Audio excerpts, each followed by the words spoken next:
What is the max you think I should run a Q Class 10? It really does come down to the user, you know. How responsible are you with knowing if you're pushing it too hard and what it can do? You know, 9 chances out of 10 when someone blows their woofer, yeah, it's inexperienced, but they're also expecting too much from the equipment with how it's designed, how the layout is, the scenario it's in, sealed, ported, vehicle, and their expectations of what they have, trying to get the most out of it. And I run into that a lot of times. I'm trying to get more out of what I have every time, but who isn't? Who isn't? So, I mean, if you run like a CX 1800, I mean, I would, you know, just so that I see all 700 watts, but can it take that continuously? Depends how you're playing it. Frequency, box, loads of variables. I would run, like Kicker recommends, like 125% the RMS, so maybe a CXA 800.1, which wired at 1 is a 1,000 watt amplifier on the dyno, which is awesome. And I think that would be perfect. That would give you that 125% to 150 RMS and a very efficient amplifier. And it's not that expensive. Max I'll go is 1,000 RMS for Rise for the 10. You know, it all depends, man. Whenever you have a ton of power, it gets a little easy to just, you know, twist on the knob, just crank it. And bad things can happen, but within reason, everything should be okay. But there's sometimes, you know, when you get carried away and a song sounds really good, and if you got a lot of power, it doesn't matter if you're not clipping, you still will run into issues. And that's the end of the game, is heat and power. Clipping will create more heat. One, because of just how the amplifier produces the power, and just more current gets sent through, something of that. And it just, you know, the subwoofer isn't really moving the way it's supposed to, so it's not going to cool down the way it's supposed to. It's just a bad story. So whenever you do even match RMS with RMS, you can still run into thermal power issues. And you know, a lot of other brands, you know, they put bigger numbers, they can handle more heat, and maybe it needs more too. So you can put that RMS and clip it, it doesn't matter. Kicker really gives you that, you know, if you play it how it's supposed to, it's going to be a perfect match setup, and you're going to be able to play 20 to 80 hertz, you know, just whatever enclosure you put it in, it's going to mechanically be okay and thermally okay. And I feel like that's the best way to go, and why a lot of people need to go to shops whenever you first get into the stuff, man.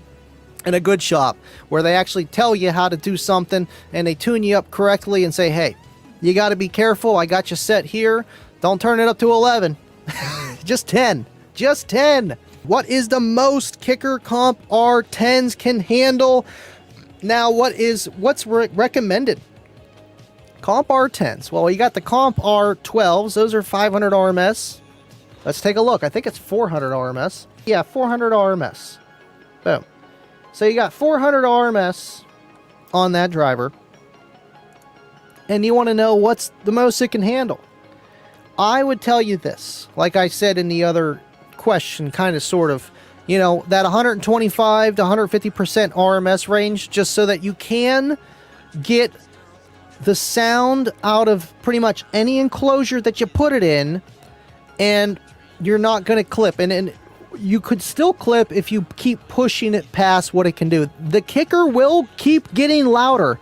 I'll tell you this, when you're clipping at 3%, it's kind of hard to tell when you're over a 140 dB, give or take. You know, it's like, it still sounds fine, maybe not 100% clean, but it still sounds like bass and everything's fine, and the next thing you know, you start smelling the smelly smell that smells smelly. And, you know, that's where it's just experience and just pretty much control over mind over knob.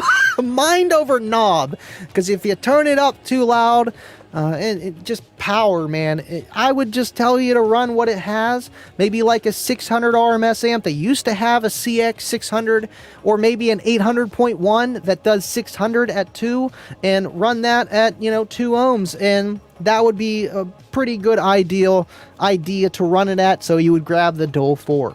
And that's the thing too, matching with the amplifier, so you're not out buying a second subwoofer just to get your impedance load, DC load, and then next thing you know, I need a bigger amplifier, or vice versa, and you start clipping that, and then it's just bad news. What's the most they can handle? Not the recommended. I mean, shoot, man, I would tell you this. In my experience, Kicker's max peak power ratings are really a good rating for that.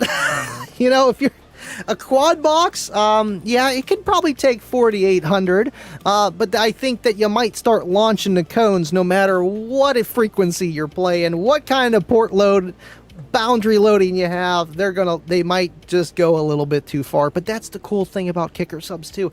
Even if you put way too much power onto them, they don't really bottom out the bottom of the coil. Sometimes they do, but 9 chances out of 10, you'll hit that bottom of the spider on one of the, I think the back plate or something like that, top plate, before it actually hits the bottom of the motor. But still, every speaker's different. At least with the L7S's, I've had that experience. Like, what is that noise? Look at that. Put 2,000 watts in a sealed box at like 44 hertz and 0.8 cubes each one. Like, you know, 2,000 watts. Oh man, if I wasn't careful and I didn't have, you know, the doors shut, like, I would just start unloading big time and I'd hear that little bit of noise. But it was just the bottom of the spider. So you don't want to do that. That peak power at a burst, they could probably handle, but again, not at 30 hertz when you're tuned to like 38.